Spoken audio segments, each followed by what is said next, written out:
गलती की दिया तो बेलिया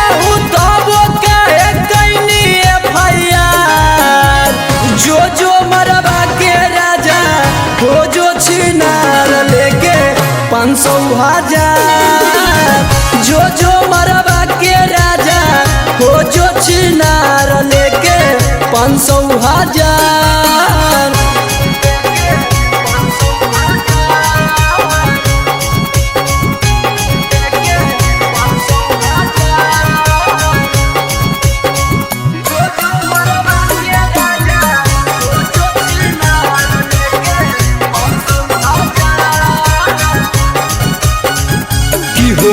ये ताना छिनार नहीं जाना लिया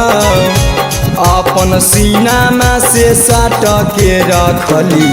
गे छौड़ी तब हमर नहीं होना तू गे छौड़ी तब हमर नहीं होना अगे हम नहीं जाना लियो कि ऐसन प्यार निभाई माँ देखाई माँ तू चल के दरबार जो मरवा के राजा हो जो छिनार लेके 500,000 जो मरवा के राजा हो जो छिनार लेके 500,000।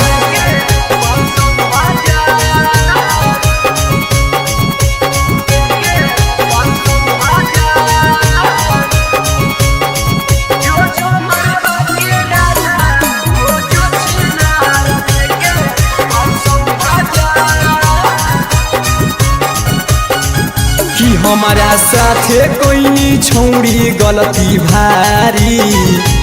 देनी झूठो के लगवाई हाथ करी कि अपने ता छूटा चरोही छौड़ी कि अपने ता छूटा चरोही अगे गौरव यादव माखू माई के नजर से हो गेली छौड़ी छिनार जो मरवा के राजा हो जो छिनार लेके 500,000 जो मरवा के राजा हो जो छिनार लेके 500,000। माही रिकॉर्डिंग स्टूडियो बिहार शरीफ।